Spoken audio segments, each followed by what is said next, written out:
Time. It's strange for such a basic concept to be controversial, yet at the heart of our political divide right now, there's two competing views of reality, of history and the present and even the future. Yeah, well, assumptions made at the root level of a worldview have significant implications and ramifications at the fruit level. Yeah. So understanding the nature of time is essential to our discussion about what is happening at this point in time. Yeah, absolutely. That's really good. So let's actually pull a Christopher Nolan and start at the end and work our way back. The political left views history as progressive, with humanity and society improving over time. So they'll often condemn ideological opponents or policy critics as being on the wrong side of history, meaning backwards or unenlightened due to the progressive change of society's values. Yeah, and it's easy to see how this view seems logical, particularly when starting with a materialistic, evolutionary presupposition. If you believe biology progresses over time, it would make sense that society would as well. Yeah. Certainly there are corroborating data points which appear to align with this view, particularly when looking at things like specialization, technological advances, or socioeconomic sophistication throughout the ages. Yeah, but the political right sees things a bit differently. Rather than viewing history as linear and progressive, they view it a bit more cyclical in nature, with shifting values and policies being regressive as often as progressive.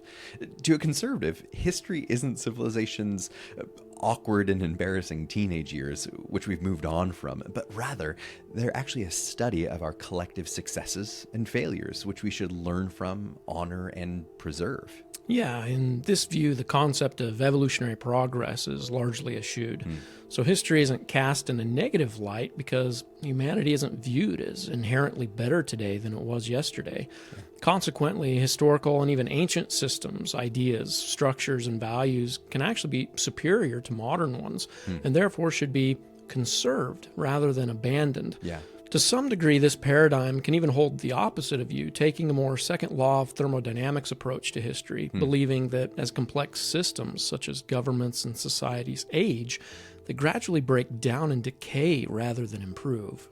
Yeah, that's good. And there seems to be plenty of evidence to support this view as well. The second law of thermodynamics, of course, it applies to physics, but the principles do appear to apply to the social sciences as well.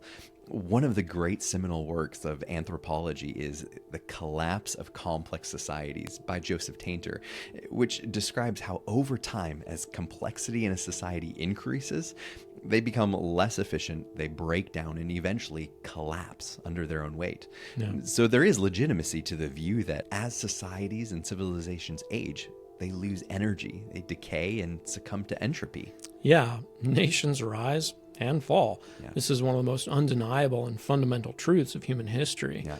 So we're back to the question, is history linear and progressive, or is it cyclical? Really, more fundamentally, the question is, what is our concept of the flow of time? Yeah, absolutely. So Westerners largely view time as linear. Our concept of history is that of a timeline, the idea that time progresses from a beginning to an end. Now, this concept, it certainly has merit and is present in Scripture as well, so we can't ignore it entirely. No, we just have to reconcile it with another biblical concept of time, which is cyclical. As foreign as this sounds at first, it's actually rather intuitive. Like any culture which kept careful record of the movements of the heavens, like the Mayans, the Hebrew people viewed time as operating in cycles and repeating patterns. Yeah. I mean, after all, the movement of heavenly bodies is circular and cyclical, not linear. Yeah. Solomon stated that everything that has been done will be done again. He also described time as operating in cycles, describing a time to tear down and a time to build, a time to plant and a time to reap, a time for war and a time for peace. Yeah. One of the Hebrew concepts of time was that of a water clock, a cup or a bowl which slowly fills and then is poured out at ordained times, which started the process all over again. This filling and overflowing process is actually similar to the Greek concept of chronos, which was regular sequential time, and kairos, which was critical or pivotal moments in time. cyclical concept of time, it actually isn't completely foreign to us either. Our modern clocks are circular, not linear, due to the 24-hour cycle. Our planners are cyclical due to the weekly cycle. Our seasons and calendars are cyclical due to the solar cycle. Tide clocks are cyclical due to the lunar cycle. And about half of the people alive on planet Earth today have a menstrual cycle. In virtually every way we measure and evaluate time, it's cyclical, except for our overarching concept of time, which is linear. Yeah, even our term for times of great change, revolution, comes from the concept of the completion of a cycle and the beginning of a new one. Yeah, that's right. Now, all these cycles have a different duration and number of phases. 24 hours in a day, 7 days in a week, 12 months in a year, etc. But we can reconcile the cyclical and linear concepts in a similar way that the Mayans did by invoking both short and long count cycles. The Mayan calendar round, or short count calendar, consisted of many phases and cycles, but the long count calendar was a single phase, one cycle wrapped around the many cycles of the short count. So we can conceptualize a long count as the overarching timeline of history, an absolute reference point amidst the many relative cycles. Yeah, biblically, actually, this is even more significant, as the overarching long count of history doesn't just end. It actually marks the end of the current age and the beginning of a new one, the destruction of this universe and the creation of the new heavens and the new earth. So what is clear is that short and long cycles are present in history, and that long count is actually comprised of many short counts, many individual cycles of differing duration and number of phases. In other words, as time progresses, history cycles. Yeah, and it's this understanding which allows us to both see and understand the patterns of history and ascertain where we currently stand in them. This is where being a man of Issachar is crucial. We have to understand the times, and to understand them, we have to understand the cyclical patterns of time. Yeah. Because as Solomon said, what was will be again. There's nothing new under the sun. Yeah, and that's because those who don't study history are doomed to repeat it. Yeah. And one of the greatest historians of the modern age, Will Durant, he once said, "The present is the past rolled up for action, and the past is the present unrolled for understanding."